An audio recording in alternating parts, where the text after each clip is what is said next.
Okay, greetings, everyone. This is the Land Bank Board meeting for July 12th, 2022. At this point, should we call the roll? Actually, I have to make some announcements. Okay, go ahead. Today's board meeting is being held via an authorized communication device because of the continued closure of land bank offices to the public. This meeting is being recorded. Questions and comments may be made using the Q&A or raised hand function at the bottom of the screen. If you are calling in and not using the Zoom webinar link, you may ask questions or make comments by pressing *9 on your phone. If you're using a smartphone, you can also use the raise hand function. Please do not use the chat function. If you have any issues submitting questions or comments, please send an email to my email address, which will be placed in the Q&A. Please note all questions and comments received by email or through the Q&A section will be included in the minutes. Also, prior to today's public session, the board held an executive session at which the board received information about various agenda items, which will be discussed in today's meeting. Thank you, Mr. Chairman. Okay, and would you call a roll, please? Yes, Ann Fadula, Alexander Balloon, Here. Rich DeMarco, Andrew Goodman, Michael Coombs, Here. Rebecca Lopez Chris, I'm here. Rick Sauer, Here. Majida Rashid, Here. Maria Gonzalez, Here. Joshu Harris, Here. Michael Johns. Here. All right, we have a quorum and can proceed with business. Okay, the chair would entertain a motion to approve the minutes of the last meeting. I move that we approve the minutes. Is there a second? Second. The motion's been seconded, and all in favor say aye. Aye. Aye. Aye. All those opposed say nay. The motion is approved. And I'll now recognize the executive director for his report. Chairman, due to the extensive length of the agenda, I don't have a report to provide at this point. Okay, moving on, we have our first resolution relating to authorization of purchase of insurance. Good morning, everyone. Today, we're asking the board to authorize the purchase of an insurance policy for the 2022-23 fiscal year. This will be a general liability policy. The policy is written by Northfield Insurance Company. It's to cover and insure the land bank's exposure on vacant buildings, land, and parking for both land bank and PHDC. Our broker put out our bid to 4 other insurance agencies. Northfield Insurance Company was by far the best. It is our current insurer. The quote that we received was 9% increase from last fiscal year. One significant thing to note is that our excess liability insurance policy, we also put that out to bid. We were not successful in finding, it's a very niche market for excess liability. We were not able to find an appropriate policy. What we found in when we put it out to bid was that we were looking at pricing for $1 million limit would cost the land bank for a year over $100,000.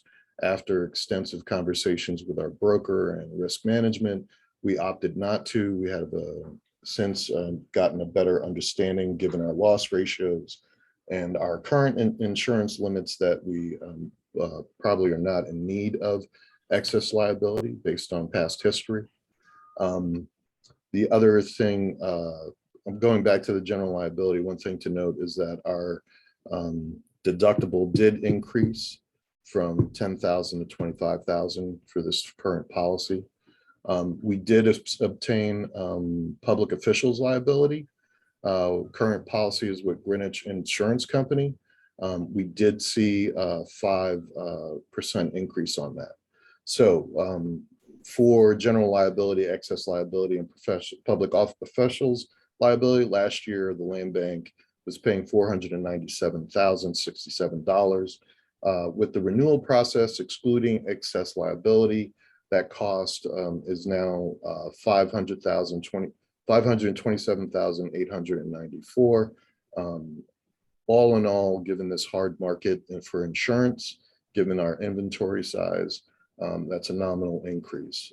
So I would ask that the board approve the resolution for us to finalize our insurance policy. Okay, any discussion on this agenda item? Is there a motion to approve? We need to hear public comment. I'm sorry, is there any public comment on this item?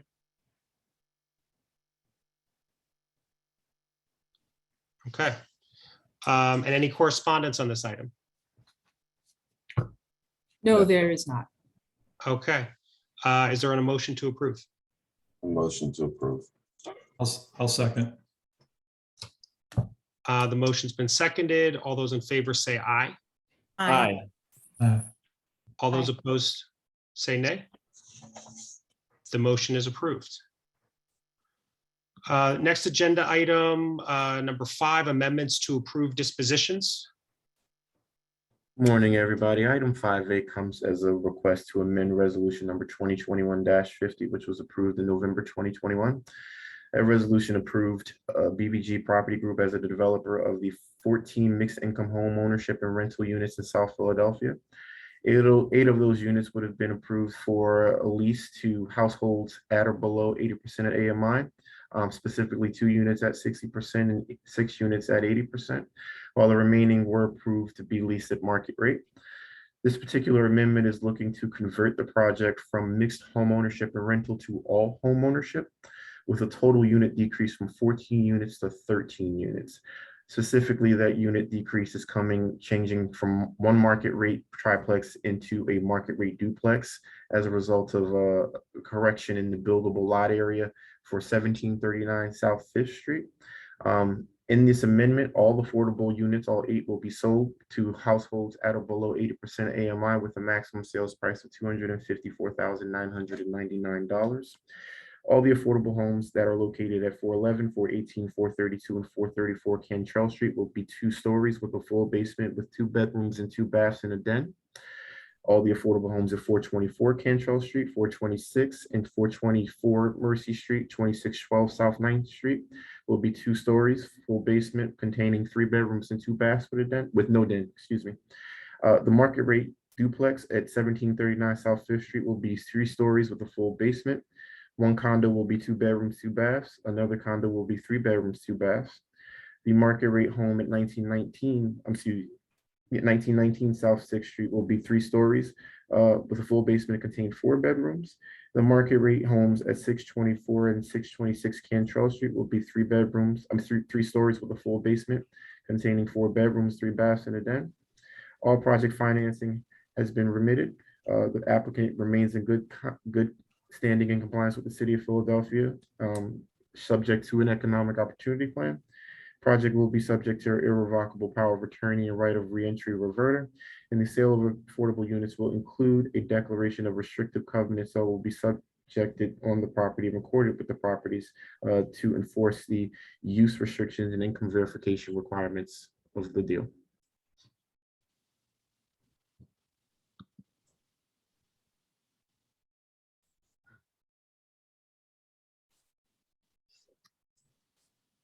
Okay, is there any correspondence or public comment on this item?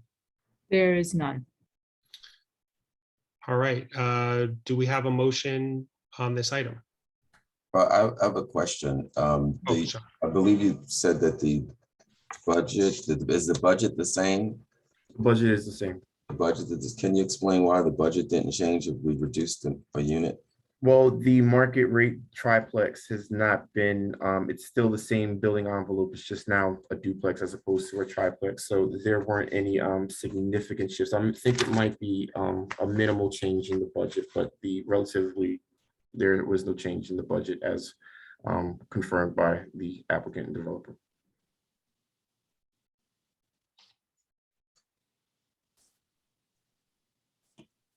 Any other questions or discussion? Okay, is there a motion? We have to ask if there's no public comment at this point in time, no raised hands and no questions. So Okay, I think I verified that. Is there a motion? I move that we approve the amendment to the disposition. Is there a second to the motion? Second it. All those in favor say aye. Aye. Aye. Aye. All those opposed say nay. The motion is approved. Agenda item 5B. Thank you, Joshua. Item 5B is a request to amend Resolution 2021-51, which was also adopted by the board in November 2021 to approve BVG Property Group as a developer of 18 mixed income rental units in the city's Port Richmond area. 12 of those units were approved as affordable to be leased to households at or below 80% AMI, specifically 2 units at 60% and 10 units at 80%, while the remaining 6 units were approved to be leased at market rate. Today, the applicant is now requesting the board to adopt an amendment that will approve the following changes: the conversion of the project from all rentals to mixed home ownership and rental, with a total unit increase from 18 units to 19 units.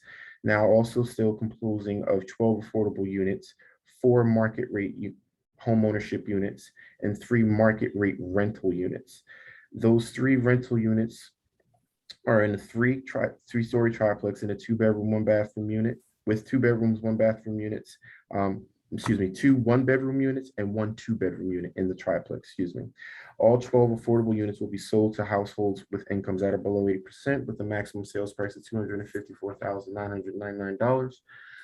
The affordable homes on 2148, 2150, 2154, and 56 Birch Street, and also on 2154 and Stella Street will be 2 stories with a full basement containing 2 bedrooms, 2 baths, and a den.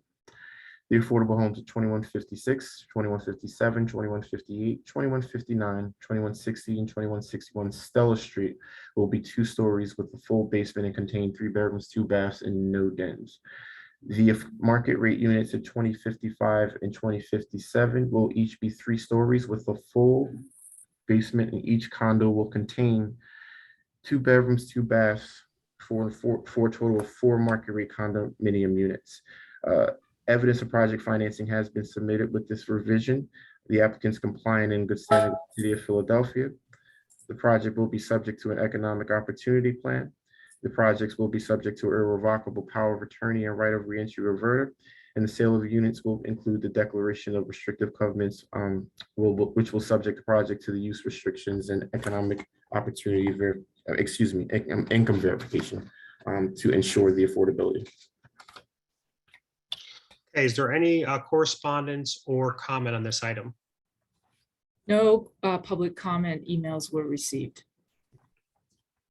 I see that a couple of attendees have their hands raised. I guess the question is whether or not they're raising their hands for this item.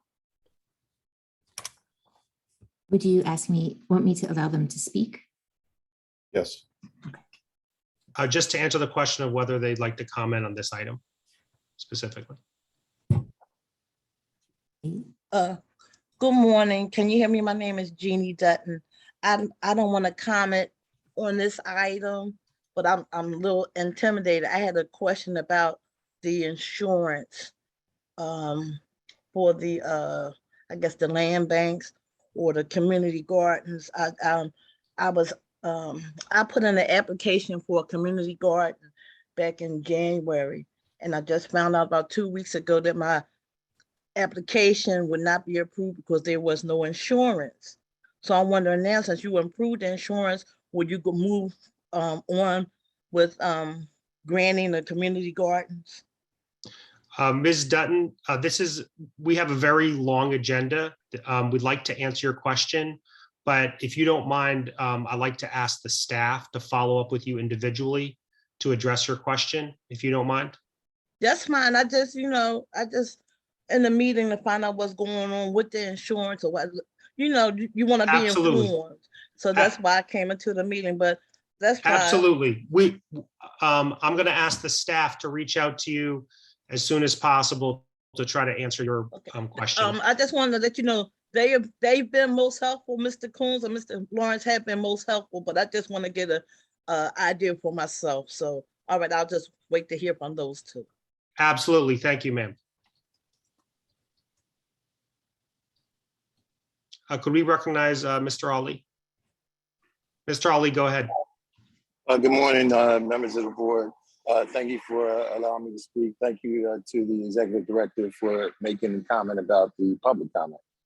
In regards to this matter at hand, I just wanted to say to the board, I've attended some of the other meetings. We talked to the developer. He had made commitments to MBEs. I just wanted to let the board know that he has kept us informed. He kept us informed of the progress. He told us he's ready to interview subcontractors whenever he's ready. So he has been informative on that, and I just wanted to acknowledge that. Thank you. Thank you, Mr. Ali. I see that Ms. Gonzalez has her hand raised. Yes, thank you so much, Chairman.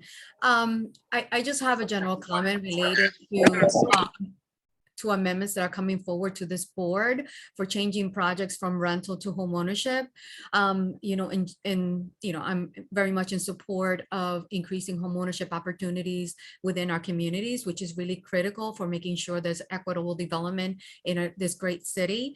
But I think that this board needs to consider those projects that are being converted from rentals to home ownership, given the fact that there's the Turn the Key initiative that we are able to push forward to have more deeper affordability, and also making sure that the units that are being developed are of good quality and also are of good size, so that we have real stability in our neighborhoods. I just wanted to make that statement and something forward that the board can look to implement policy in the future. Thank you, Ms. Gonzalez. I see that Mr. Fullard has his hand raised as well. Mr. Fullard, go ahead. Yes, I'd just like to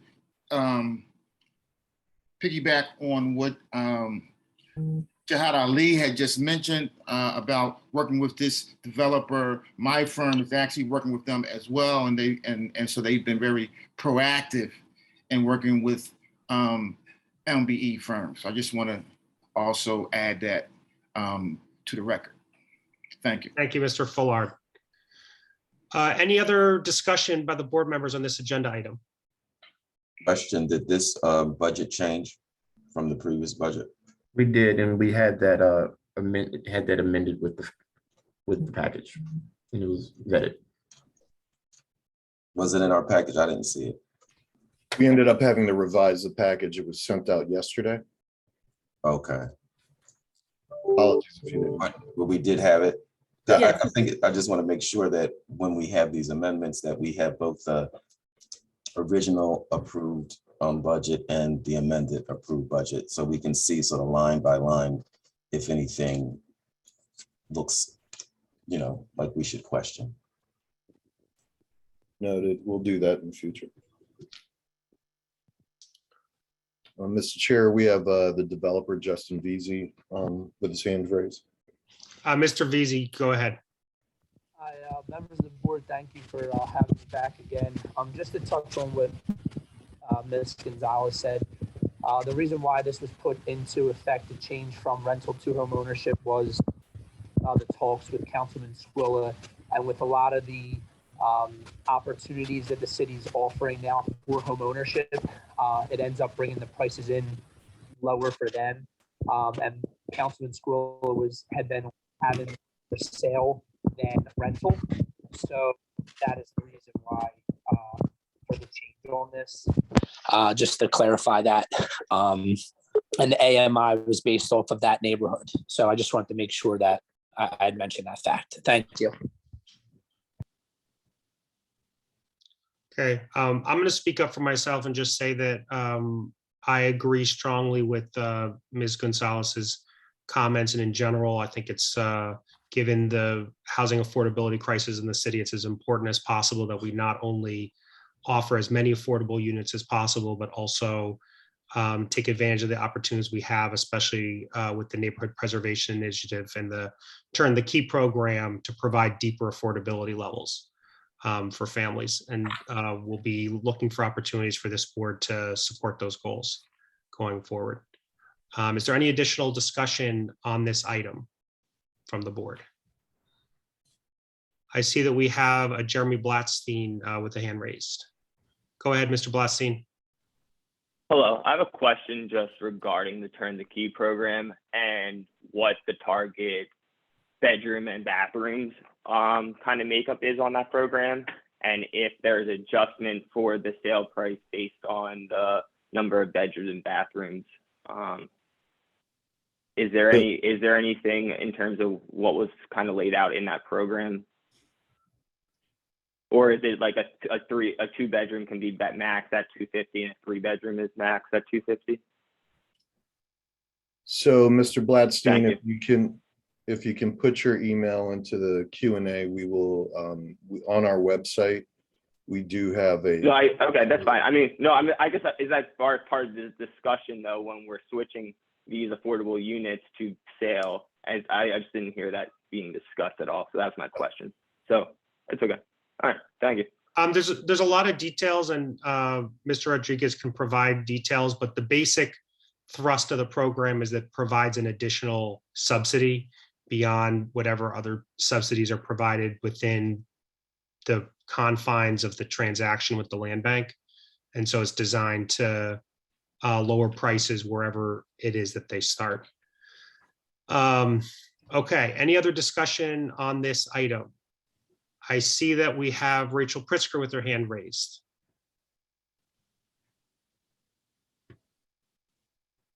Go ahead, Ms. Pritzker. Good morning. I just wanted to kind of end this round on a positive note. We've made a lot of changes over time with this application. I just wanted to thank Angel and Jesse and Brian and the Land Bank Board for working with us on this. It's not lost on us how much work all this is to compile together. And so I just really have appreciated the opportunity to work with everyone and just wanted to say thank you for all your work on this. Okay, thank you for your comments. Any additional discussion on this item?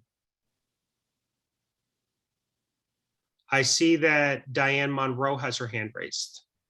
Ms. Monroe, go ahead. Yes, hi, good morning to everyone.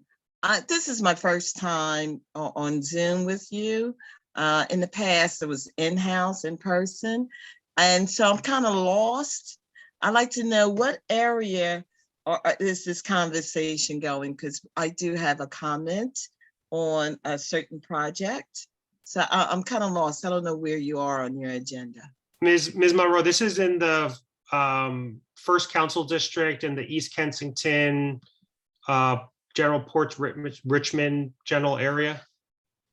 Okay, so you haven't gotten to the properties in West Poplar just yet. No, ma'am. And when we do, please feel free to raise your hand again. Okay, great. Thank you very much. Okay. Any additional discussion? Is there a motion? I move that we approve the amendment to the disposition, the approved disposition. Second.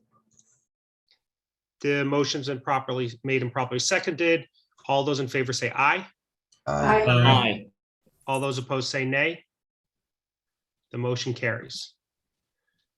Moving on to agenda item 6, property acquisition. Good morning. Good morning, board members and public. Today, we're asking the board to approve the acquisition of 2641 Reed Street. This is a property that was developed from the Earp Street RFP, which was about a year and a half ago. The property owner who acquired this, they acquired it back when the RFP allowed for 120% of AMI. The property owner has raised a concern that they need to move because of life changes. They presented to us, they asked if they could resell. They met with the land bank. We gave them the parameters and the requirement to income certify prospective home buyers.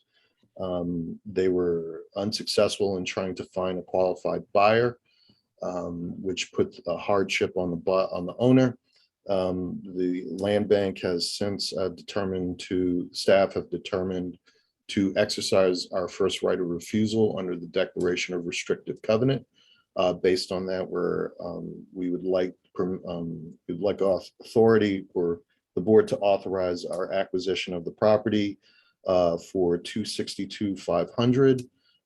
This will allow the land bank to take title to the property and ensure that the property gets resold to an affordable family. Okay, is there any correspondence or public comment on this item? No correspondence or public comment by email. Any discussion among the board? Ms. Lopez?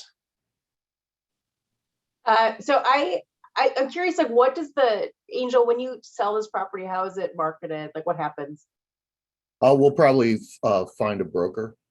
Obviously, this is subject to a home inspection, and then it has to be clear title. Once we get title to the property, we will be putting it out there to market, either through a broker, or we may do it, advertise it in-house, or more than likely we'll identify a broker to do that. And we will post it on our website.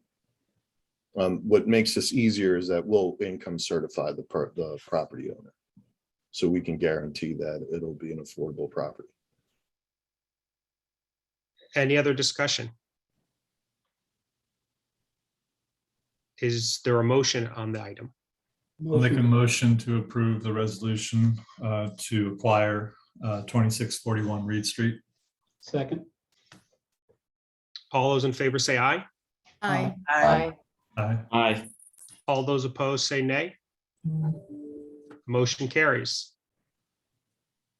Agenda item 7A.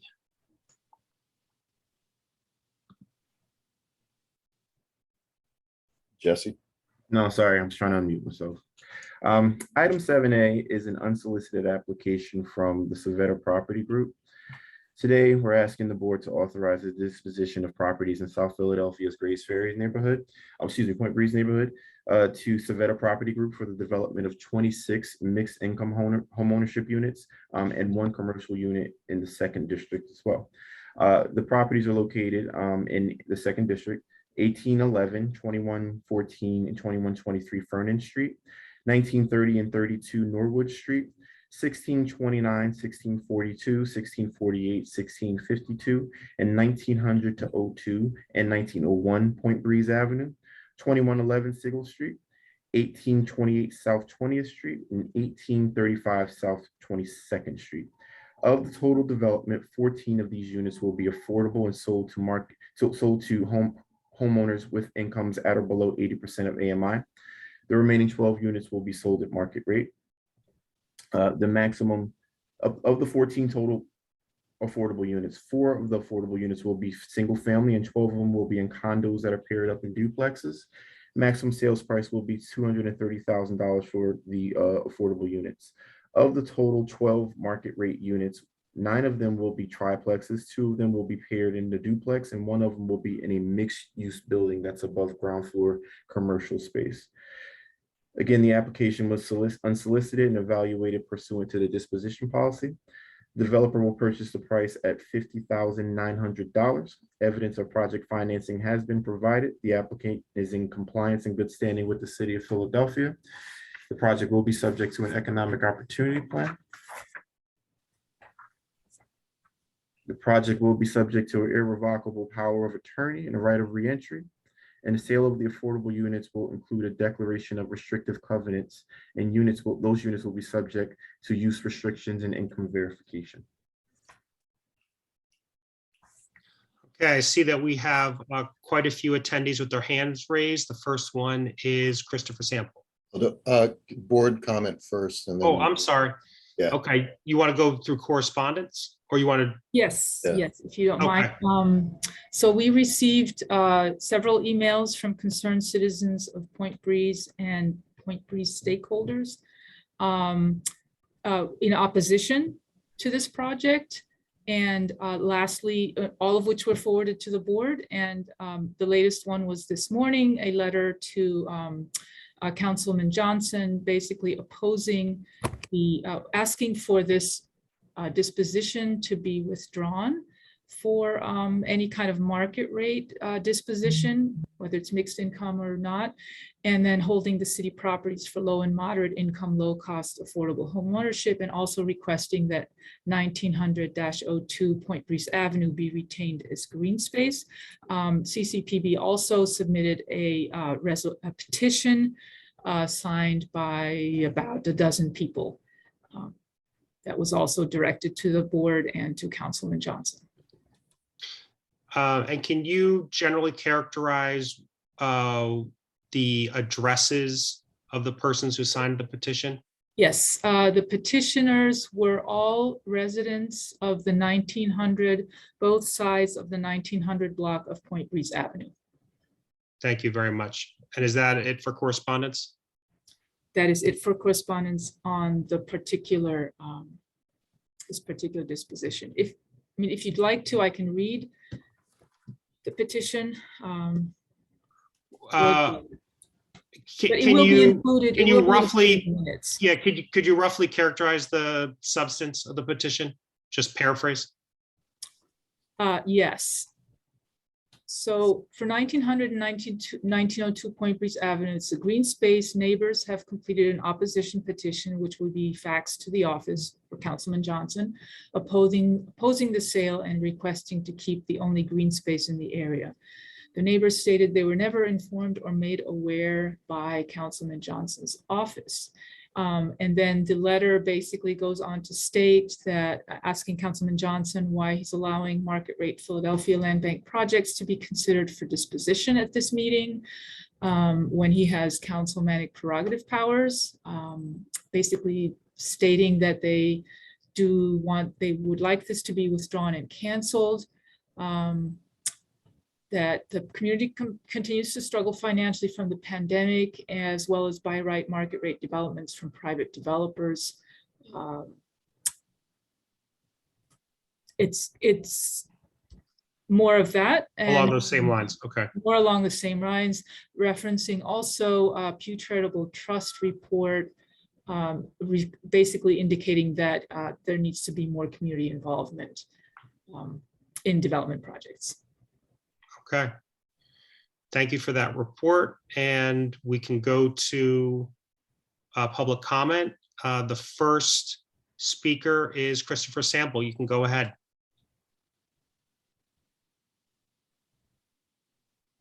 Hello, can you hear me? Yes, sir. Go ahead. Okay. Hi, I'm Christopher Sample. I'm the Chief of Staff for Councilman Kenyatta Johnson. We are opposed to this project as it stands.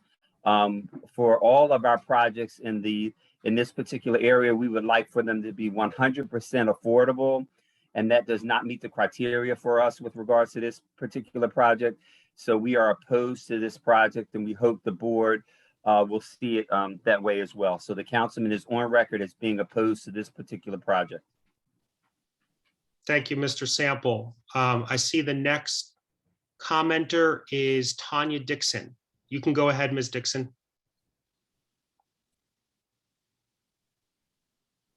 Hello. Yes, we can hear you. Go ahead. Okay. Yes, my name is Tanja Dixon. I am the block captain of the 2200 block of Fernon Street. And I, as well as my neighbors, we do oppose this disposition for the sale of market rate properties. Also, we were totally unaware. I just found out about this information on Friday. So this has been a problem and an issue because we had 3 properties on this block that were considered community gardens, and we woke up one day and they were sold right from under us. And I think it's unfair that these things are going on and we're just left out and just not even thought of, and this is our community. So I definitely oppose this.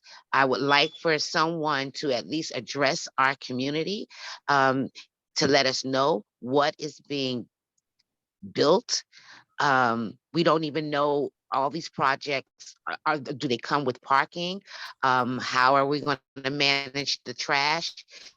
We're consumed already with renters as well as apartments, and people are not really invested in the community. So we do have an issue with this, and I'm godsmacked over the fact that all of these properties are put on this agenda and no one around here knows about it. So I have that big issue. Ms. Dixon, I'm thank still you for your fighting. comments. Thank I'm you. sorry, go ahead. Thank you for your comments and my apology for mispronouncing your name. That's okay. With reference to community notice, can any of the staff speak to whether or not the properties were posted? All properties for the board agenda are posted and notification is sent to all RCOs in the area. Okay, thank you very much. I see that the next commenter we have is Jihad Ali.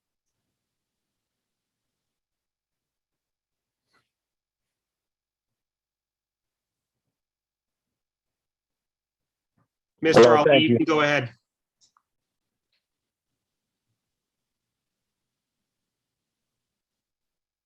It just takes a minute for the dialogue box to come over. Can you hear me? Yes, we can hear you, sir. Well, thank you. Just to make it quick, I'm just really concerned about this developer because, he's been sponsored on several projects. My issue is concerning MBE participation. He hasn't been transparent. He's very elusive. I've tried to contact him in spite of me talking to the board the last time he did the pilot program that this is matching out at Girard Avenue. So it's just an ongoing issue, and we're trying to get to resolve this because we believe if we can provide jobs, we can impact this violence as rampages in our city. So thank you for allowing me to speak. Thank you, Mr. Ali. With respect to the economic opportunity plan, can the staff note what the diversity goals in the application were? Give me a second.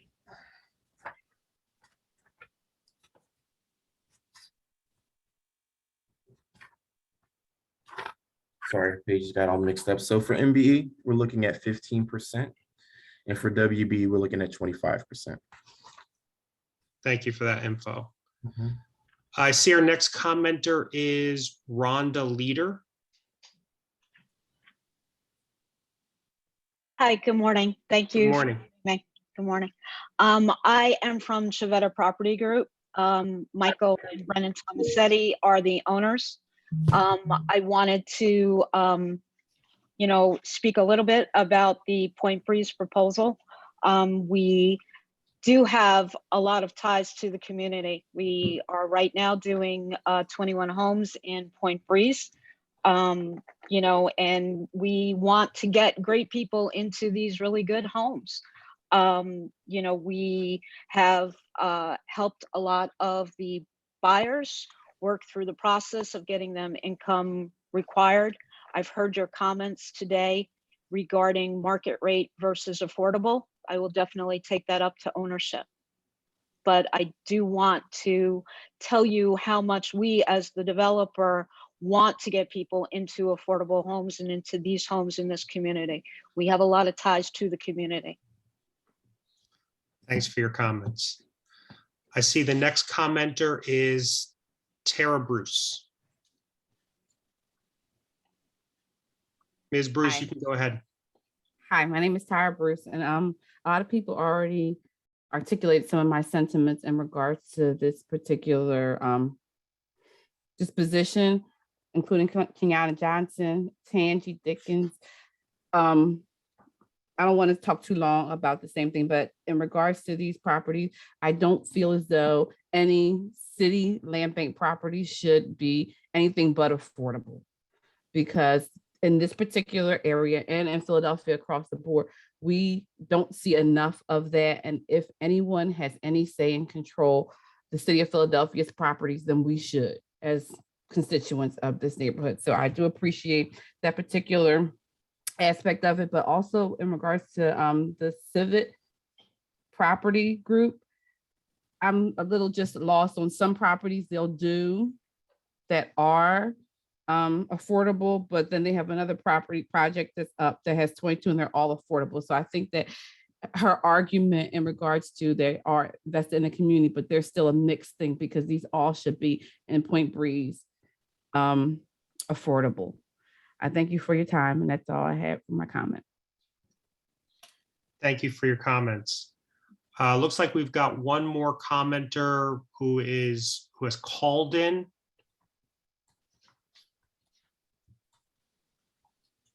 You can go ahead and comment. Please begin by identifying yourself and then go ahead and give your comments.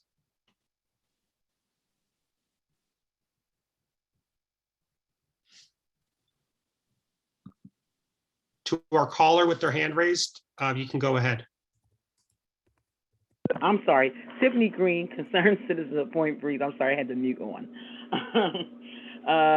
I just want to make our statement real quick that we oppose the City of Philadelphia Land Bank disposing, selling 15 city property deeds for 26 affordable market rate home ownership units and commercial unsolicited to the Savetti Group LLC at the Philadelphia Land Bank hearing today. We, the residents, request that the above city properties be disposed to Point Breeze organizations for low-income, low-wage, low-price, affordable home ownership. There is no low-income, low-price, affordable home ownership in Point Breeze from the Philadelphia Land Bank property disposition in the area of 30 AMI to 50 AMI. I just want to go on. I have my testimony, and I would like to submit my testimony. I know we only get a limited time, but I want to just make a couple comments real quick. The above city properties unsolicited development project appears to be hand-picked properties to strategically plant throughout the 19145 zip code to jumpstart the market rate real estate market in these untouched Point Breeze areas below Tasker Street, Point Breeze South, where a large, low, and moderate income families still reside. Point Breeze recent city property disposition has been unsolicited process. In other words, unsolicited process allows developers to dictate the development in Black communities and upscale and price out long-term residents. Market rate projects shadow with mixed income projects is documented around the country to raise rents and cause high housing costs that create an expensive market in low-income communities, which cut off reinvestment back into the communities for low and moderate income families. All right, I wanted to put that on the record. Also, I just want to make, because I had some other things I want to say, but I want to talk about the land bank lack of community access. After the resolution 220391 was passed regarding some of these disposition properties, CCPB reached out to the land bank office, and right now we feel insulted that several callers said they work very closely with Angel Rodriguez and Bryant. We have reached out to them and asked to meet with them to get further information. As one of our callers said, that they just found it till Friday, and that we feel as though at this particular point that is just intentional exclusion to not meet with the Point Breeze residents so that we can get information, and certain information is not being delivered to certain emails, which will be followed up, because we will not. That is not right to have to do that to us. We have the right to inquire and get information. Finally, the last thing I want to talk about is the lack of participation. I want to put on the record and ask the Land Bank Board to reassess your policy regarding RCO notification. If you're going to use RCO notification, then we ask that you use the full RCO notification, which is the 45-day notification. Since you have a 120-day evaluation, we ask that you do notification. We're going to ask City Council, as the residents have asked, notification to residents who live in the 250 feet of the project, because many of them do not see or get a chance to walk around the neighborhood to read on the property the posting, and that we ask that there is a required public meeting so that the neighbors can look at the project, examine it, and get architectural plans to decide if this is something that they want to support, and then a letter can be sent over to the Land Bank Board. And we feel as though that process would be inclusive and allow for full participation of the community. Again, I would like to ask for permission to submit in my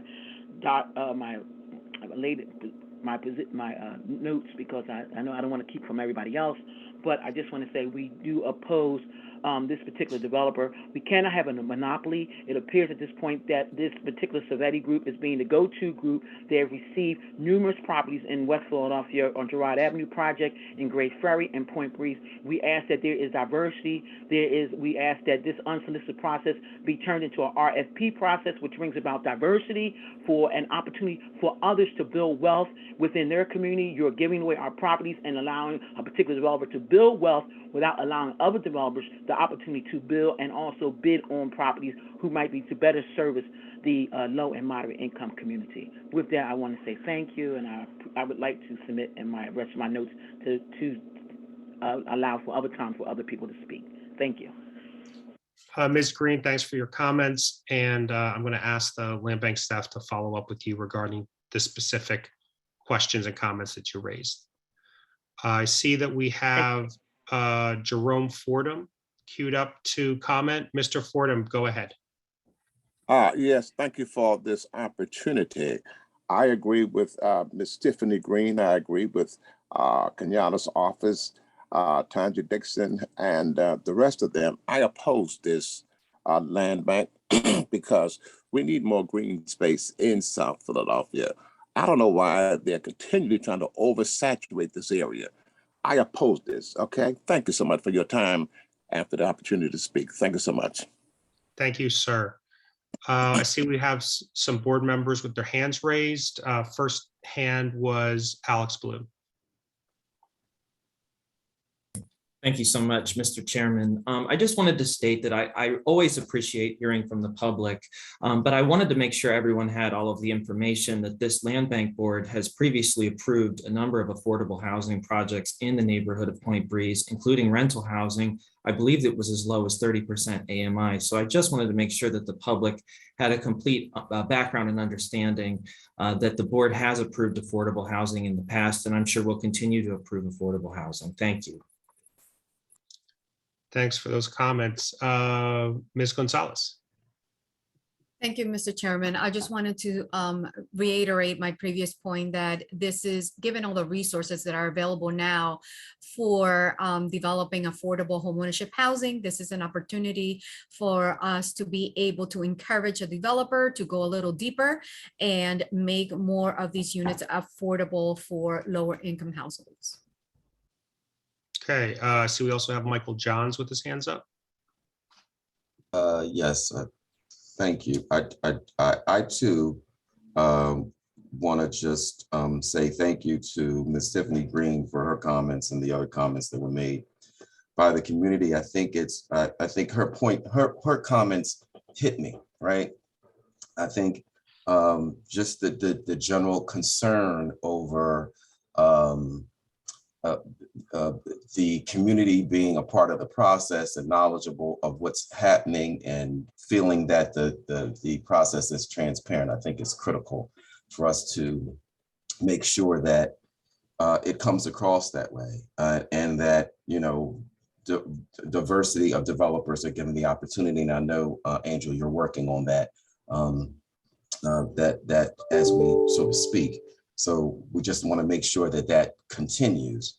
In addition to that, I think it's important to let the public know how many units are being sold for less than 80% of AMI. Because when you hear 80% of AMI and you hear $250,000, I'm looking around my neighborhood and I don't know how many people can really afford that. And I understand the whole process around that, right?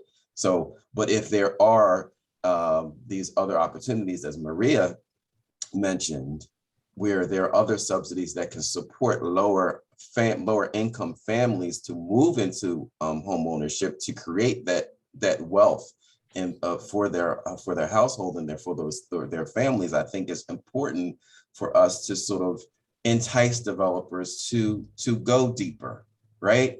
And to utilize these other subsidies so that there are opportunities for low and lower moderate income families to take part in this sort of renaissance in Philadelphia of new housing and new home ownership. So those are my comments. Okay, and next up, Michael Kuntz.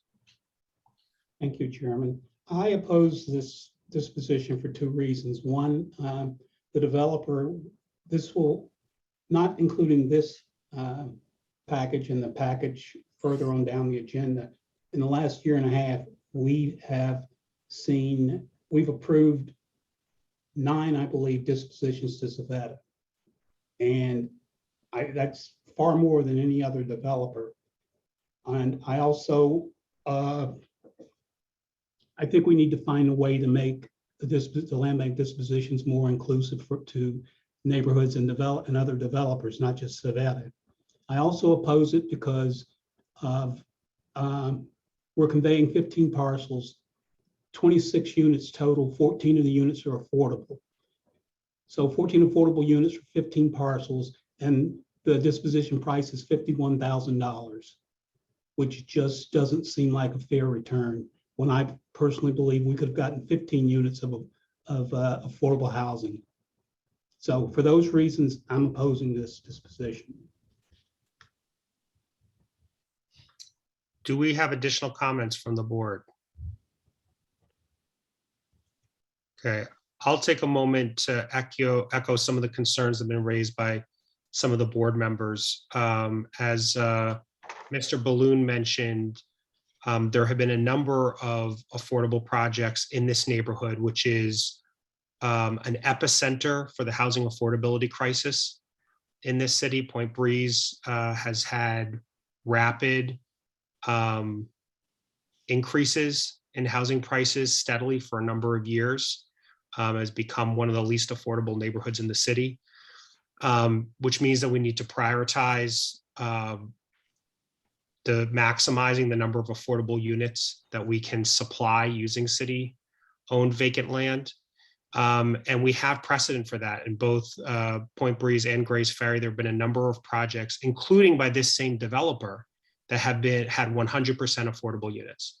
And so for us not to take advantage of an opportunity to maximize the number of affordable units that we provide is, I think, a big miss on our part, and it would be a big mistake. For that reason, I'll also be voting no on this resolution. And with that, I'll ask whether there's a motion. I move not to not to approve the conveyance of these properties to Savetta Group. Is there a second? Second. All those in favor? Say aye. Aye. Aye. And all those opposed, say nay. Nay.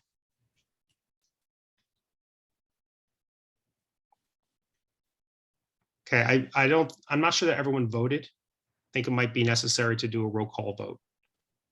Can I also just clarify, the motion was to reject this disposition, not to Correct. approve it. So there were the vast majority of board members were in favor of rejecting the disposition.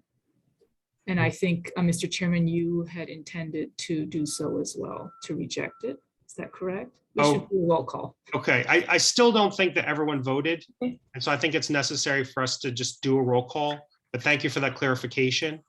And so the motion that's on the table is to reject the proposal as is provided.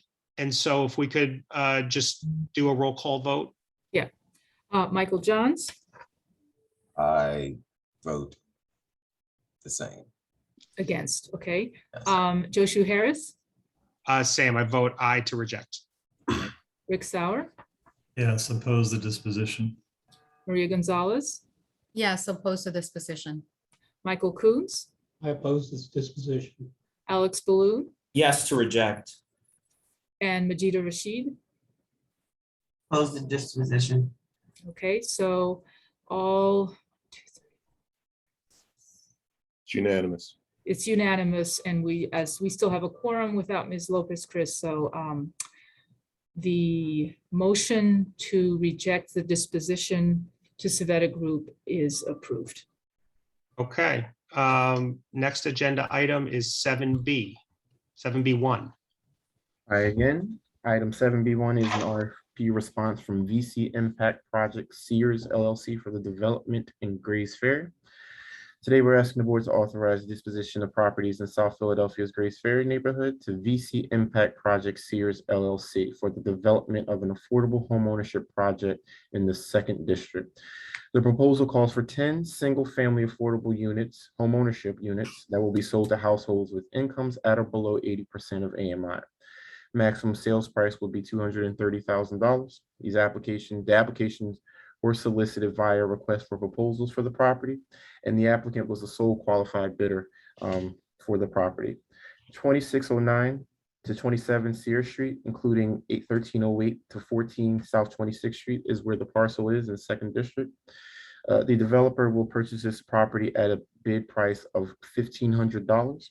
Evidence of project financing has been provided. The applicants in good standing with the City of Philadelphia and compliant with the City of Philadelphia. Project will be subject to an economic opportunity plan. The project will be subject to an irrevocable power of attorney and right of reentry reverter.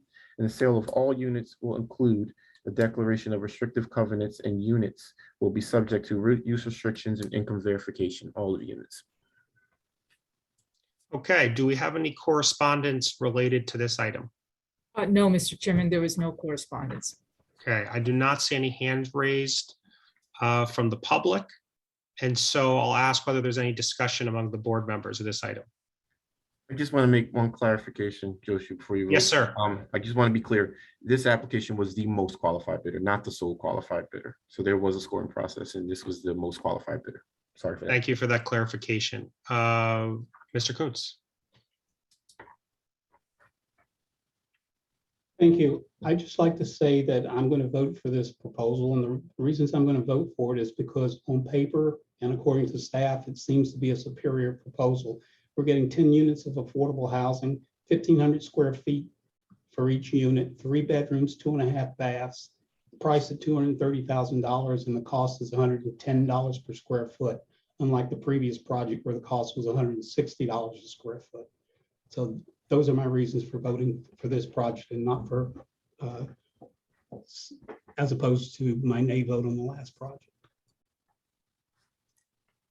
I agree with all those comments, and I'll just only a note additionally that that beyond the 80% of AMI ceiling on this project, this would also be eligible for the Turn the Key program funds, and so be possible for buyers to purchase at an even lower price point once the project's completed. Any other discussion among the board? Okay, is there a motion? I saw Ms. Rodriguez or Ms. Gonzalez left. Do we still have a quorum? I think we do just barely. We have 6, yes. Okay, thank you. I'll make a motion to dispose of the property. We got a motion on the table. Additional comments? Yeah, I just have a question. Has VC Impact Project Sears LLC, has that LLC been formed yet? It has, Mike. We've got the documentation proving such. Yes, sir. Got it. Thank you. You got it. I'm sorry, who seconded the motion? I did. Thank you, Michael. Okay, motion's been seconded. All those in favor say aye. Aye. Aye. Aye. All those opposed say nay. And the motion carries. On to 7B2. Item 7B2 is an RFP response from Civetta Property Group for the development at a parcel 10th and Cecil B. Today, we're asking the board to authorize the disposition of a property in North Central Philadelphia to Civetta Property Group for the development of an affordable homeownership project that's in the 5th District. The proposal includes 22 single-family affordable homeownership units that will be sold to households with incomes at or below 100% of AMI, with a maximum sales price of $250,000. These application was solicited by RFP process for the property, and the applicant was the sole qualified bidder for the property. The address of the property in question at 10th and Cecil B is 1625 to 41 North 10th Street in the 5th District. The developer will purchase the property with a bid price of $2,200. Evidence of project financing has been provided by the developer. Applicants in good standing and compliance with the city of Philadelphia. The applicant will be subject to an economic opportunity plan, also subject to irrevocable power of attorney and right of reentry reverter. And the sale of all units will include a declaration of restrictive covenants, and units will be subject to use restrictions and income verification for all properties, all units developed on the property.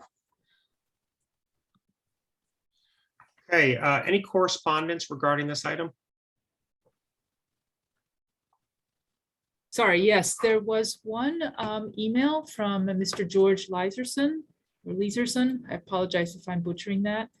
And it was regarding 2827 Wharton Street. Is that, no, I'm sorry, that's a different one. I apologize. Different item, yeah, Right, that's it's correct. the next item. Did we get a Okay. comment from Yeah. William Mackey? Let me see. I believe we did. Yes, so there were two actually regarding the 10th and Cecil B. Moore. So Mr. William Mackey indicated that he's a resident of the 10th and Cecil B. Moore neighborhood. And he says, I support your housing in that area. You can, he then offers to be contacted by phone and by email. And he is the executive director of Men for Positive Change. And then there was also an email from Mr. Anthony Harrison, who's a resident at 10th and Fairmount. And wait, that might be the next item. Yeah. Yes, again, that even though, yes, my apologies. So that's the next one. Okay. I see that Mr. Ali has his hand raised. Mr. Ali, thank you. go ahead. Yeah, thank you. Since we're looking forward on this, I just want to make a couple comments about the potential economic opportunity plan, because my understanding is you don't have that yet. But my concern is not with the board and your EOP plans so much as I think the ranges are changing too much. The last time this developer was looked at, your ranges were 15 and 25, 15 MBE and 25 WBE. Well, that's a complete reversal of what the city typically does. So I'm really concerned about how this is sliding forward. And it's obvious that I guess what you see down there as a board and what I see out in the field, we're not seeing the same thing. Now, this developer, I went and pulled each one of those permits that were listed for the skilled trades, and every trade was a white male and not in this area, and firms that I'm very familiar with. There might have been one African American firm that I'm familiar with in all of his projects that I looked at. Now, I just think there's something that we need to go forward looking at. The board needs to look at that, how we're getting to these numbers. And as I made a comment about this particular developer, he's not being transparent. I don't really see any opportunities. And I guess I'm going to have to assume that you're looking at his makeup of his board and seeing if there's any diversity on his board. To hear the project manager speak last, she seemed like she was a Caucasian woman speaking, but those are issues that I think your board should look at in light of the fact of what Mr. Coons pointed out, which we've always said out in the field, that this guy had the secret sauce, but to now know that he had 9 projects. I just think, it should be a capacity thing. He's not the only developer. He might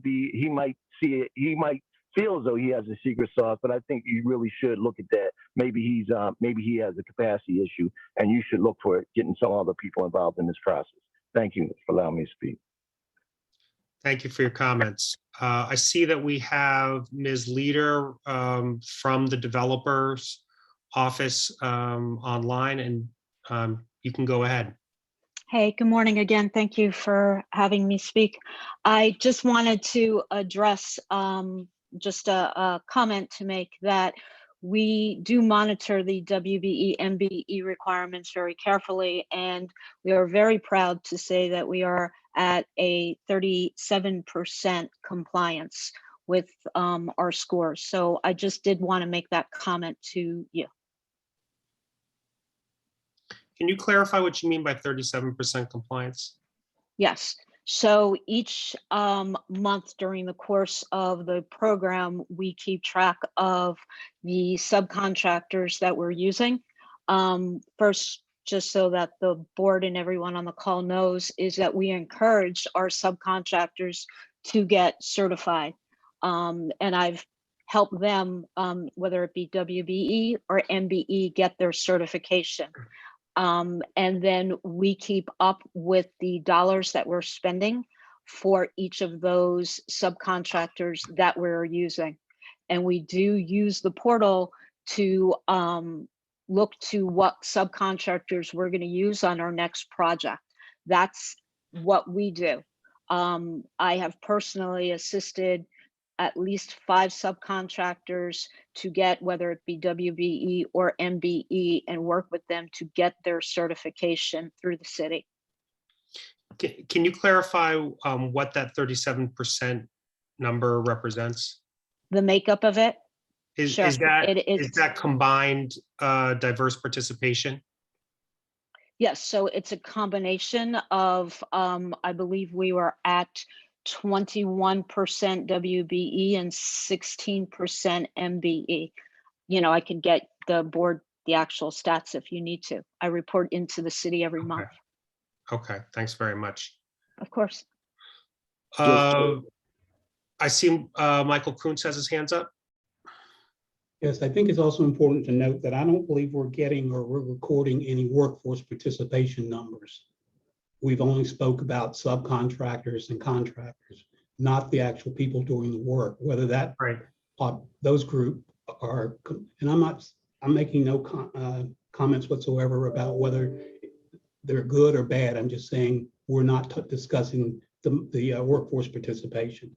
Secondly, I'm going to oppose this for some of the same reasons I opposed the prior Savetta resolution. The fact that they have 8 or 9 projects already approved by this board in the last year and a half, but also for the fact that they're proposing 22 units that are out of character with the neighborhood of Yorktown and even the neighborhood below it, West Poplar, or the neighborhood to the west, Cecil B. Moore neighborhood.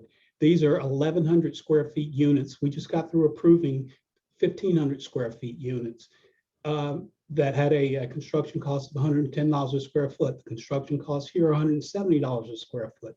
Plus the price of these homes are $30,000 more than the package that we just approved. So for those and other reasons, I'm going to vote in opposition to this proposal. I see that Rick Sauer has his hand up. Yeah, I was gonna make some similar comments that Michael just made. I mean, if you look back versus the last project we just approved, this one, not only are the units smaller and the sales price higher, but the income of the target population is 100% of AMI versus 80% of AMI. So that would raise some concerns in my mind. And I'm wondering if there's any justification for why the project cost is higher or what than the last project we just approved. Yeah, I think those staff. Yeah, I think those are valid concerns, and we have seen the actual dollar figures for each AMI level go up substantially in the last few years. So 100% of AMI is obviously that's a regional figure. When it's compared to median income in Philadelphia, it's in an upper tier of incomes for the city of Philadelphia. Michael Johns. Notwithstanding that, well, I have the same comments, sentiments that were just raised by the other board members. But I have a concern, particularly in the documents that were submitted. I don't understand why there's a vacant lot left in the middle of the project. And also the site plan dimensions a typical unit width of 16 feet.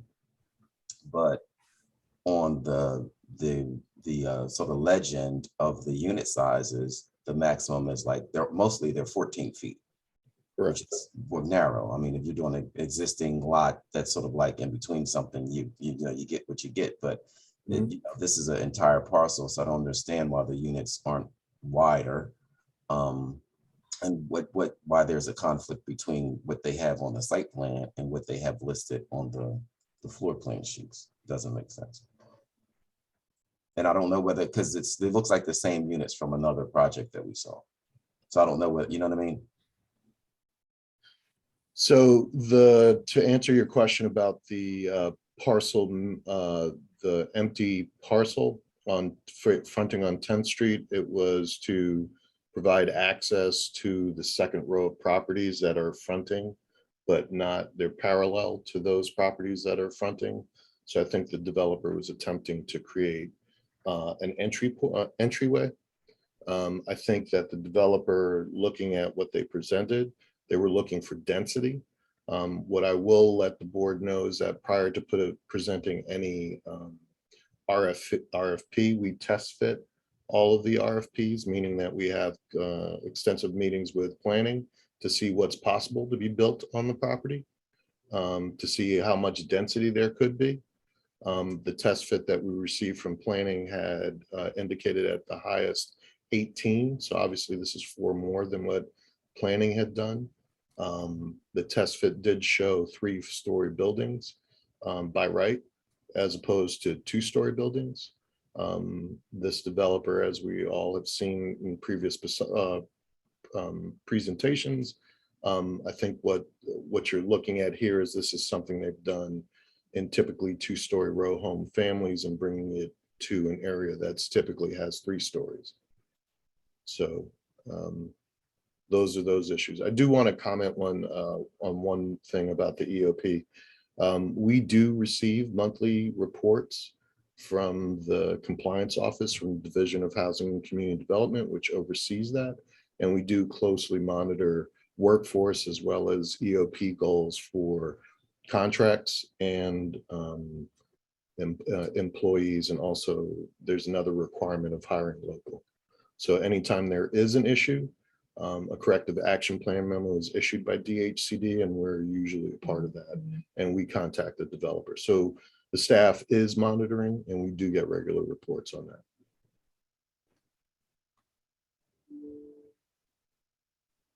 I see that we have a member of the public. We did until a moment ago. Mr. Johns, did you have additional comments? I see your hand still up. You're on mute. You're muted. About that, you know, and so when I count the units on the site plan at 16 feet, they fit, but the units that is described in the floor plans are 14 feet. You know what I mean? Which are smaller, obvious units. So bothersome that it doesn't match, that something's askew. Noted. Will.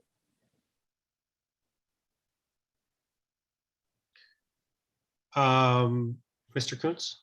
I'll be quick. Would it be possible to require developers where they do give us copies of schematic drawings that they be of a little better quality so that they can be read in the board package? Do that. Yes.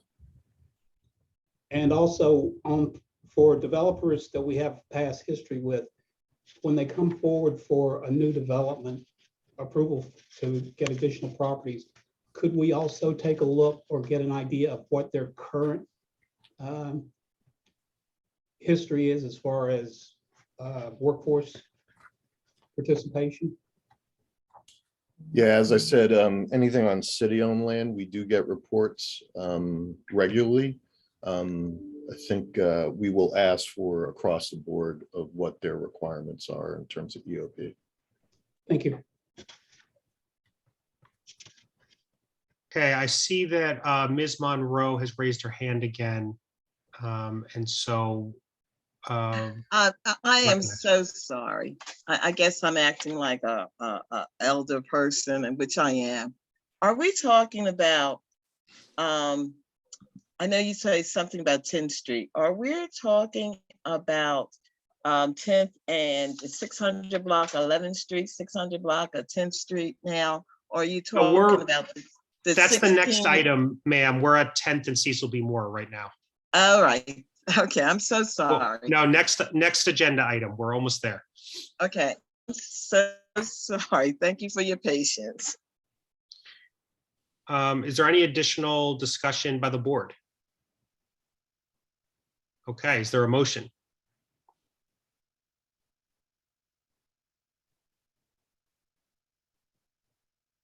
I did actually have one question, which is, I don't think we have on the record whether the district council member is in favor of this project. Do we know?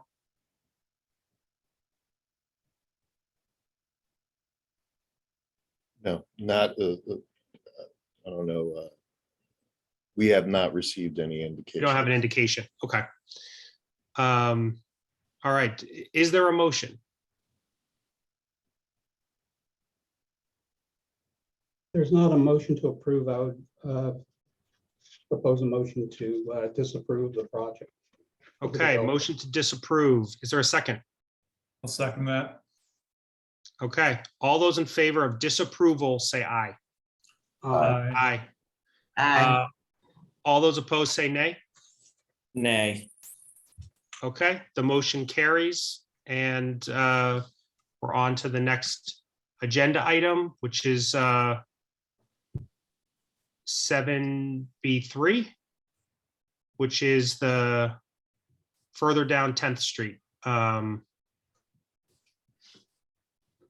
again, and hi, Ms. Monroe.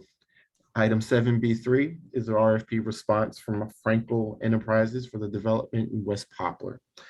Today, we're asking the board to authorize the disposition of properties in West Poplar to Frankel Enterprises Incorporated, specifically for the development of an affordable homeownership project in the 5th district. This proposal includes 54 single-family affordable homeownership units that will be sold to households with incomes at or below 100% of AMI. The maximum sales price is capped at $250,000. Applications were solicited via a request for proposals for the properties, and the applicant was the most qualified bidder for all the properties. The addresses included are 1000 and 1026 to 36 Fairmount Avenue, 1005, 1007, and 1013 Mellon Street, 1019 and 1021 Wallace Street, 662 to 668 North 10th Street, 647 to 667 North 10th Street, 670 to 672 North 10th Street, and finally 677 and 667 North 11th Street, all in the 5th district. The developer will basically be purchasing these properties at a nominal $54. Evidence of the project financing has been provided. The applicant is compliant with a good standing with the City of Philadelphia. Project will be subject to an economic opportunity plan, and the project will be subject to an irrevocable power of attorney and right of reentry and reverter. Sale of all the units will include a declaration of restrictive covenants, and the units will be subject to the use restrictions and income verifications required in the process. Okay, is there any correspondence regarding this agenda item?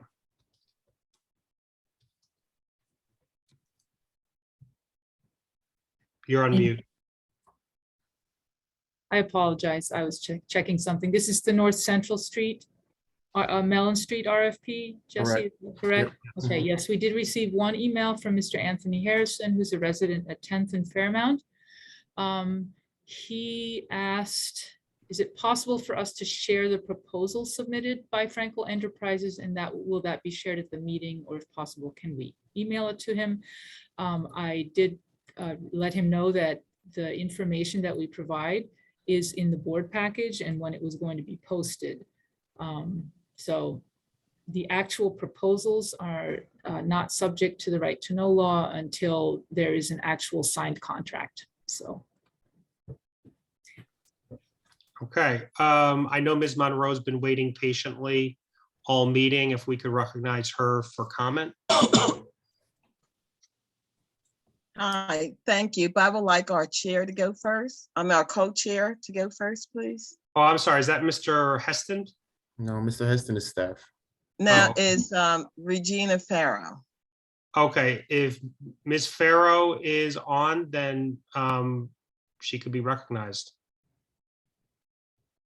I don't see her though in the attendee list. Might be that there's a confusion in the name because I'm in contact with Todd Heston. He is staff. He does not have his hands raised, so it may. Regina, you raise your hand. Did you raise your hand? Raise your hand. I told him that you go first. Did her hand raise? I don't see Ms. Farrow on the attendee list. Did any of the staff see her as logged in? Either. No. Ms. Monroe, we don't see her as logged in to this meeting. She did. Ms. Monroe, if she's present with you, it would be fine for her to testify using your line. No, That works. If she raises her hands, we could more easily recognize her in the attendee list. She in the same place. She's at her home. Did she call in or did she log in on her computer? Regina.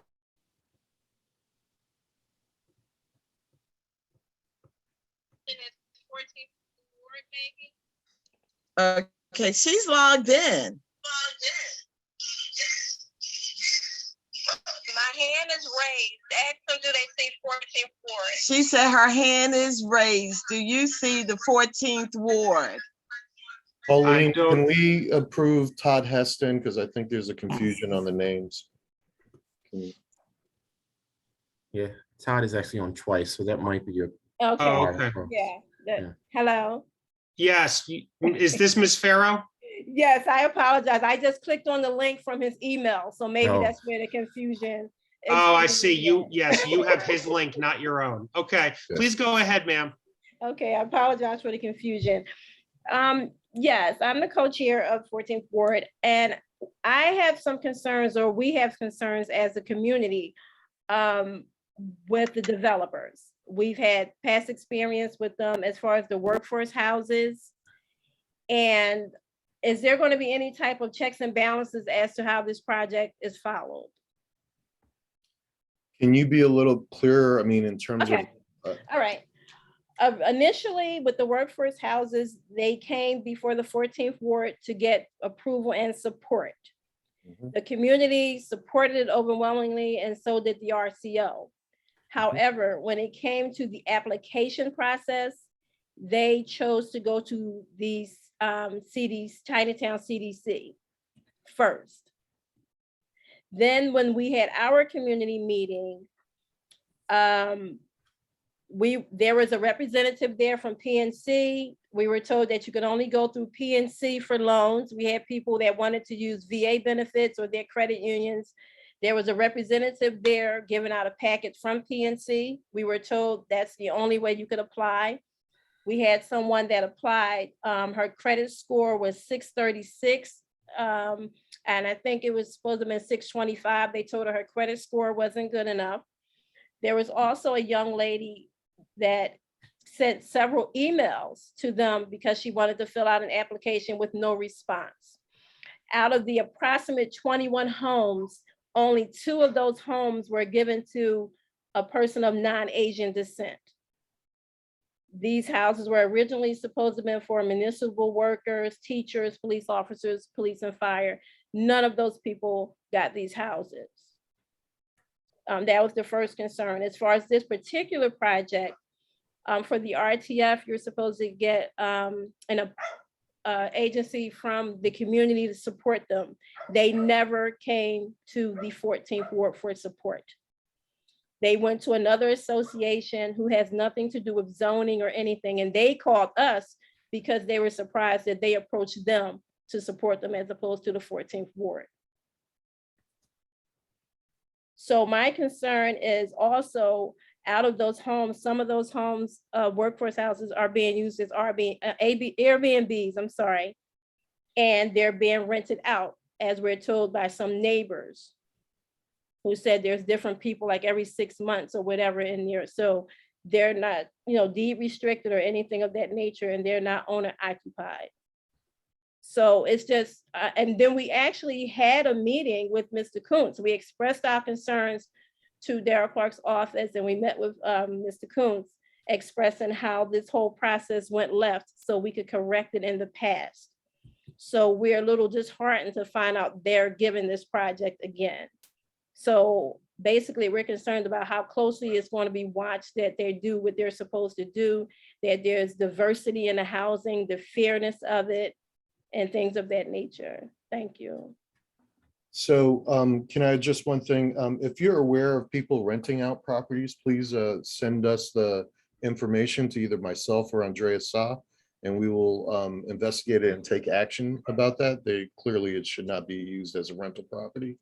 I see that Zach Frankel is on the line, and maybe Okay, he I can would like address. to. Okay. How about the Airbnb situation? That's If the you same tell as a us the rental, addresses, correct? yes, Okay. if you send us the addresses, we will Okay. address that. Okay, can I say something now too? Hello? Is the, Okay. yes, Ms. I would Monroe, like- please go ahead. Okay, thank you. I'd like to reiterate about the Frankel brothers, that they did not approach us to be a partner in this process, this project here, according to the RFP. Ms. Monroe, just one moment. You mentioned that you're co-chair of an organization and you were using the we. So could you just identify your organization for the Okay, board? I'm sorry. Okay, I'm sorry. I'm the chair of the 14th Ward RCO. And Understood. Miss Farrell, she's the co-chair of the 14th Ward RCO. Understood. Thank you. We have had experience with the Frankel brothers with the workforce house. And we advocate affordable house to be built in the 14th Ward because we were one of the first 5 communities 15 years ago. And came to our open community meeting, and he said he will do affordable houses, which was the workforce houses. And the workforce houses, as Regina explained to you, did not benefit anyone that lives in the 14th Ward, even though they did come to the meetings and they approved the project. And we supported 2-story houses, wherein we knew we were in a 3-story community. And we supported the 2-story just so people have an opportunity to be able to purchase a house. And as you know, as she explained to you what happened. And these houses now are Airbnbs. Matter of fact, a neighbor called the police on an issue that they had 2 weeks ago. And the original owner did not live there. And what we are trying to say is this: the Frankel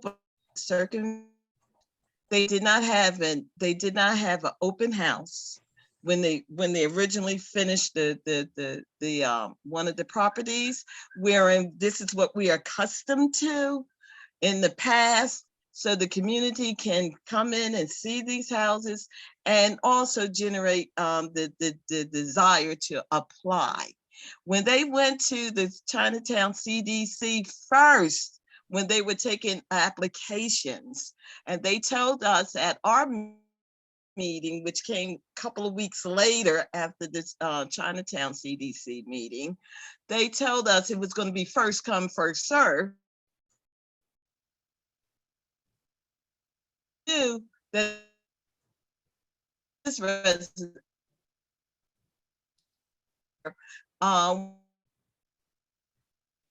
being built are not, and there's a bad so connection. with, I don't know. and we did bring it to Councilman Clark's attention that we brought Councilman Clark's attention how the applicants in the 14th Ward will not have a chance at first come, first serve because they didn't come to us first. And so what we're looking at right now, we do not have any problems against the Turn the Key project. We want these houses, but we want to have the opportunity that community that lives in the 14th ward that will have an opportunity to be able to qualify for these houses. We are getting out right now. We are getting out, working with another organization to train the people about the qualification of home ownership, that they can get the $10,000 up to $10,000 grant. We have got the 11th Street Health Center. They are doing a workshop right now for the benefit of these Turn the Key. We've been out there. So our experience with the Frankel Buck that with the 14th ward in the past, they didn't work with us. We didn't know they were even applying for, they were going to apply for the RFP. They went to another organization within the 14th ward and they contacted us because they thought they didn't like the idea that they were circumventing, and they knew that they were not zoning, and they even told them that the 14th ward is the one you should approach because they involved with the zoning. So you know, we're not opposing the project itself. Please don't miss us. Affordable houses here, but we want a developer that we know will be fair to our community. And I don't know who, according to your RFP, they're supposed to be up with a community group. We are the only community group that is very active here with the 14th ward, with the zoning, and we do get everything out. Never upon my day. We also community. We can have packed community, be able to meetings. We do zoning, we do Zoom meetings. Don't think we have any anti-Frankel position.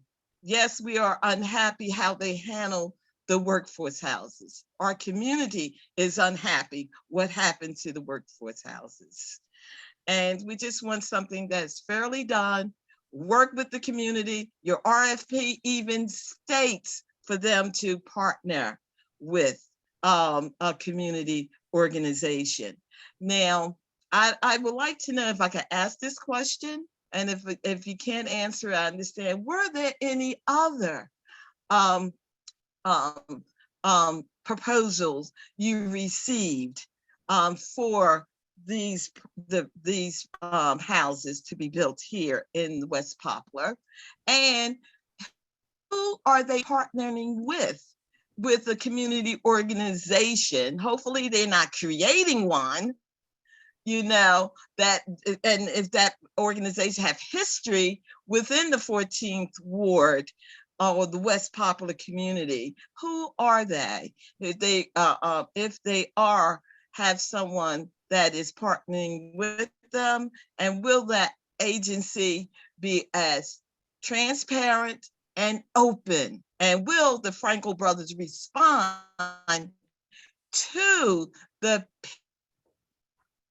who them for when they were doing the workforce houses here in here? And will they allow? We did get a lot of questions about, we had vets that were at our meeting and they told them they couldn't use their GI Bill.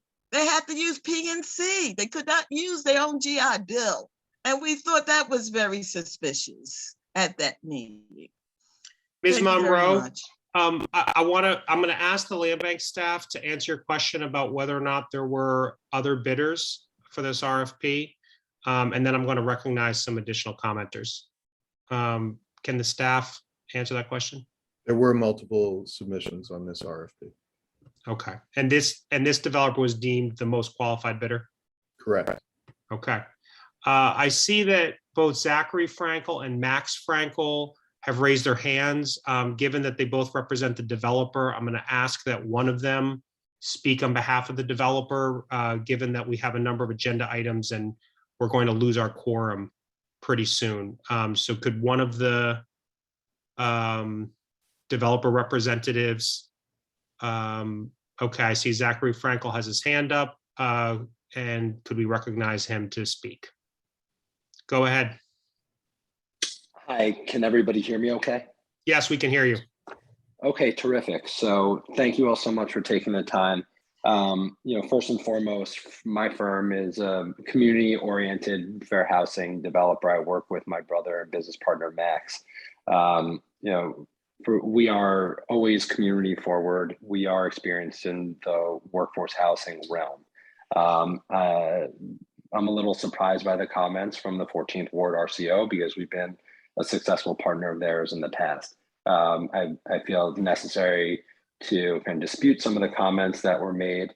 Not only would we never steer our applicants towards a specific lender, as she's mentioning with PNC Bank, we work with every bank and have never steered any of our applicants towards a specific bank. But also we are in the process of closing a workforce home to a veteran right now. So there's no instance in which we would ever deny somebody their rights to either select a bank or obviously use the veterans assistance that's at their disposal. So I'm not sure where the confusion comes into play there. But with that in mind, one of the things that, as a well-versed firm in this workforce housing program that we have become very successful with, and I think we pride ourselves on, is community outreach very early on in the process, which we did do with the 14th Ward. As Ms. Monroe mentioned, we worked with the 14th Ward throughout the variance process on our last project in West Poplar. So of course they were the first to know about this project and know that it was coming, and we worked with them on the marketing of these homes. We recently wrapped up 30 homes in the North Central community in partnership with the Philadelphia Housing Authority, where we started doing marketing sessions with the APM, who's a local RCO there, over a year before the project even came to fruition.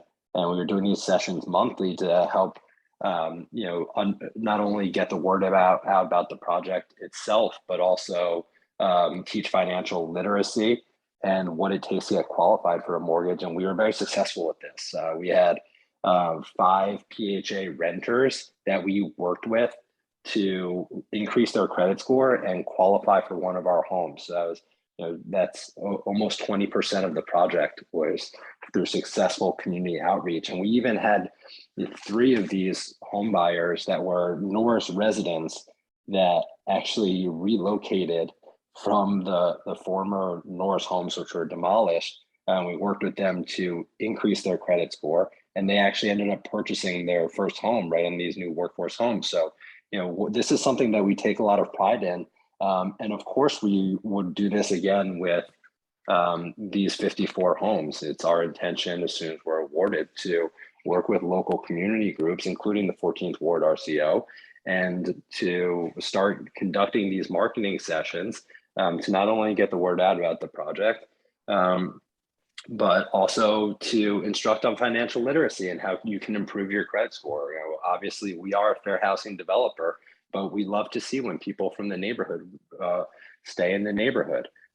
With regards to renting out of the homes, obviously these homes that we sell roll in with a deed restriction.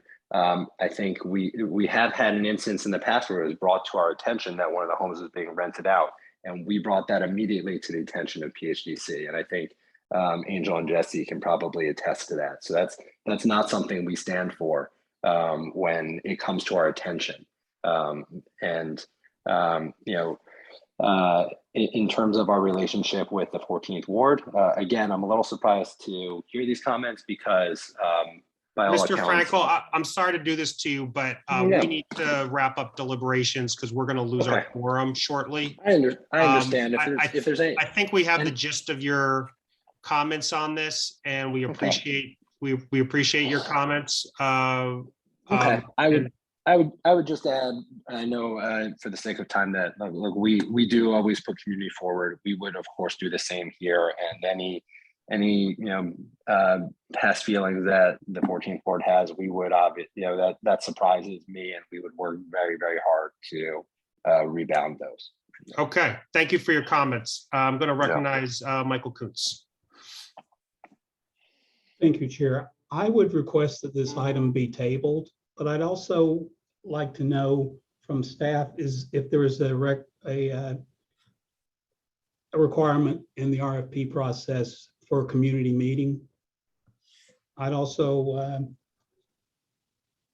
I'd like to know if there's a requirement for a community meeting. And I'd also like to acknowledge that I did speak with Ms. Diane back in 2019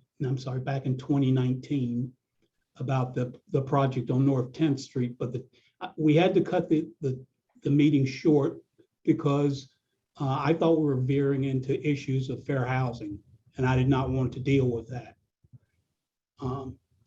But I respectfully ask that we table this until at least the 5th District office can convene some sort of community meeting with the developer. Thank you. Okay, so we have a motion on the table to table the agenda item. Any discussion on the motion? Do we have a second on the motion? Did you call for a motion? I'm Andrew. Is that correct? I just want to make sure we're processing correctly. Yeah.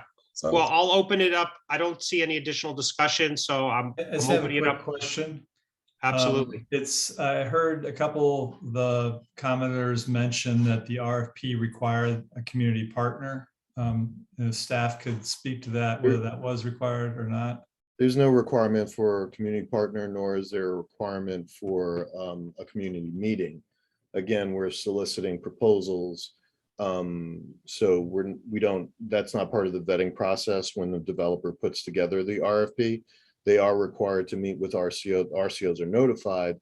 Should they be approved by the board and then council, they will, through the permitting process, have to deal with or have a meeting with RCOs. But that is not a requirement of the RFP. All right, thanks for the clarification. My only other comment would be, I noticed this is a workforce development project at 100% of AMI, and given the turn the key program availability now, I'm wondering why, if there's gonna be some further work done around this project, whether we can look at doing 80% of AMI to have deeper income targeting.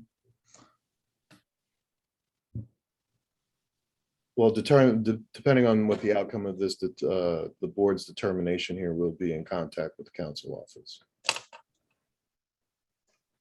Can I make a motion to table the item? Is Mr. Kuntz making a motion to table it indefinitely, or is it? Table it until the August meeting. Okay, is there a second on the motion? I second that. Okay. Seeing no additional discussion, all those in favor of the motion say aye. Aye. All those opposed say nay. Okay, the motion to table carries. We have very little time, and I see that we've got 4 different side yards. I would entertain a motion to handle those 4 side yard items on a consent agenda. Is there a motion to, yes? If I could just point out that there were 2 emails received related to 2 separate yards. So as long as I can present. Yes, I think we could read out the correspondence once we have a consent agenda formed. So that for the consideration of the board as it votes on the consent agenda. Is there a motion to handle all 4 items on 7C with the consent agenda? I move the motion. Second. Okay, all those in favor say aye. Aye. Aye. Those opposed say nay.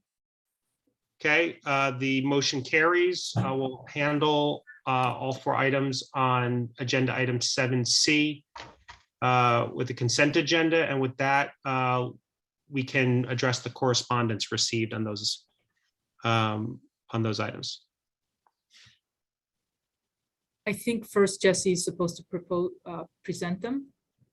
Right. Okay. As a Yeah. group, yeah, If you that could was the if you could present them briefly, yes. Sure, sure. So today we're asking the board to authorize the disposition of side yards in various districts throughout the city. They are as follows. In the first district, we have 2318 East Boston Street to Francis Friedowich. Also in the first district, we have 2160 East Gordon Street to Derek Sabolt. In the third district, we have 5112 Ludlow Street to Bridley Keith. And the final side yard is 2151 North Fairhill Street in the 7th district, and that would be to Antonia and Gregory Wagner. Evidence of project financing have been provided for all the projects. All the applicants are also compliant and good standing. Economic opportunity plans won't be required. The properties will be subject to use restrictions as side yards and come with mortgages for 30 years in the value of the appraised property values, appraised values in the fact sheets for each one. Okay, and we have correspondence. Yes, we received one email from Nathan Hyde regarding the disposition of 2160 East Gordon Street.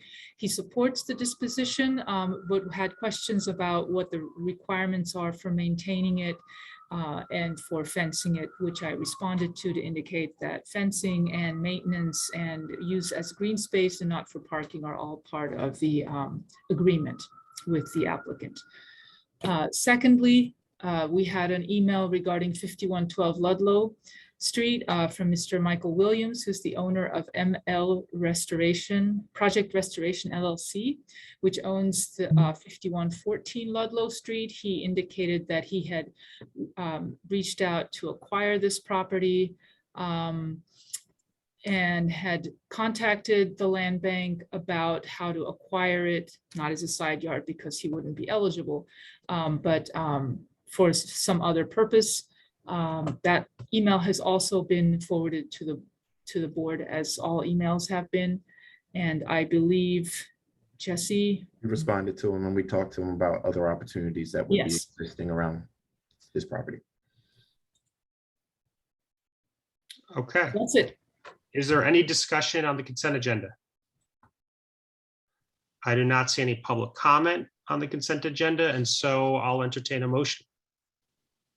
I'll make a motion to approve the disposition of the 4 side yards on the agenda. Second.